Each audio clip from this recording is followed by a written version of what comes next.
welcome to my channel. I'm Aditi, and this perhaps is the first video of a breastfeeding series. I'm a mom of a almost 7-month-old super active infant, Augie, and we've been breastfeeding since he was born. Although we didn't latch immediately, I was still pumping, and we latched on day 8.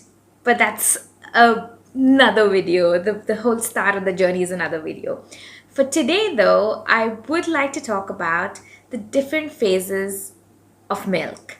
I'm on a lot of Facebook groups, and I see a lot of not just sort of lack of information, because weirdly enough, as natural as it is to breastfeed, we as mums and dads and just parents to be, even we aren't kind of equipped with a lot of knowledge. We aren't told. It's not something that's spoken about. It's just something that you're kind of left to figure out. So there's not just lack of knowledge, because lack of knowledge can be fixed. There's a lot of misinformation, and that is something that bothers me. So I'm on a lot of Facebook groups, and I see moms going, "Oh, I just gave birth like 4 or 5 days ago. My milk hasn't come in yet," and that's the point that I want to touch upon: the different phases of milk. So when we think of breast milk, so if you're a parent to be, when you think of breast milk, you think of white milk like milk, breast milk, right? But in fact, breast milk has 3 phases that it goes through, and the third phase is the white milky kind of milk. The first phase is actually colostrum, and colostrum is this liquid gold. It's super sticky, dense, and there's only a limited amount of it in the breast. And it's actually sitting there much before the baby is born. So, like for me, for instance, I was even leaking colostrum in my third trimester. I would wake up certain mornings and have like crusted golden stuff on my nipple, and I'm like, what the hell is that? And that's when I realized that that's colostrum.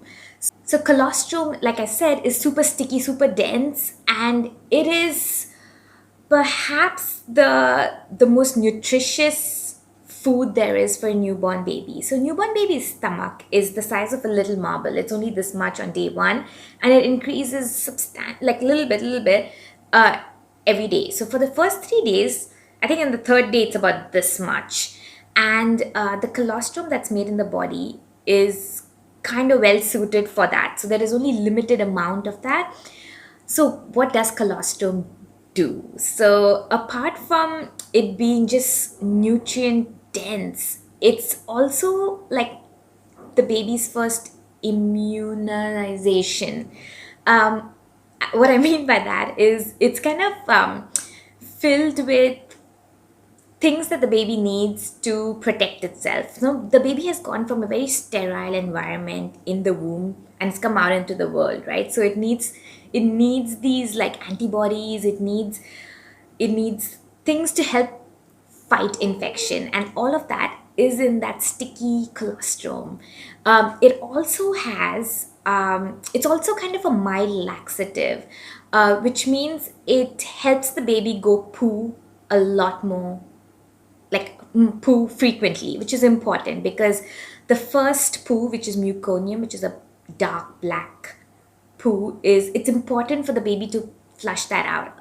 Apart from the meconium, uh, pooing frequently also helps them get rid of the newborn jaundice. So all of that is something that colostrum helps in. Colostrum phase goes on from day 1 to maybe day 3, between 3 and 5, and around that, after the colostrum phase, the milk transitions to its second phase. It's called transitional milk. Transitional milk is still yellow. It is not as thick as colostrum. Like Transitional milk, on the other hand, is a bit more flowy, um, and it's still yellow. It's still very nutrient dense. It's still packed with all the good stuff that the baby needs. So, what happens when the milk changes from colostrum to transitional milk? How do you come to know that it has changed? Trust me, you come to know. So, you know how in the first trimester your breasts enlarge, they become bigger, and through the pregnancy they get a little bigger and bigger and bigger. So, when the milk changes from colostrum to transitional milk, um, your breasts get engorged. So they are huger than they will ever be, probably two times the size of the baby's head. And they also really rock hard and painful. And the only sort of way to feel relief is to remove that milk, either have the baby latch or if you're pumping, pump. As sort of uncomfortable and painful as that phase can be, know that it's temporary, know that the body is doing what it needs to do to provide for the baby, and trust the baby and trust your body. Let them communicate, let them do what they need to do, and everything will be okay. And this phase kind of lasts till, say, like the 2 week mark. And at the 2 week mark is when the transitional milk slowly moves into its third phase, which is the mature milk. The mature milk is whiter, so kind of with a bluish tinge, but yeah, mostly like whitish, more watery. And that is the milk that goes on for however long you intend to breastfeed. Yes, so the constitution of the mature milk also changes with time. So, as the baby grows, if the baby is a boy or a girl, and from what you're eating, sometimes what you eat kind of flavors the milk, or as the baby grows, and if, say, the baby is unwell, and the body kind of, the mom's body kind of knows what to do, and it'll change the constitution of the milk to help the baby fight any infection. What I'm trying to say is, don't wait for your milk to come in.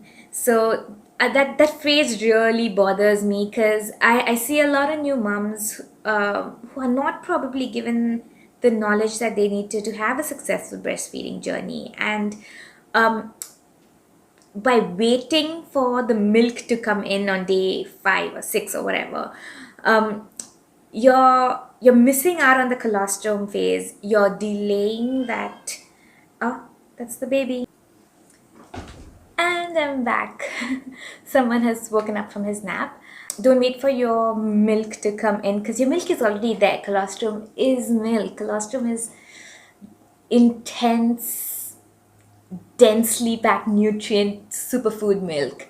So yeah, thank you for watching. Please do like and share this video, and share it with parents to be, or if you're watching this, if you're a mom to be and you're watching this, please share it with your partner. I think it's really, really important to have your partner on the same page, have your partner have the same knowledge that you do, and that's just gonna go a long way in your breastfeeding journey.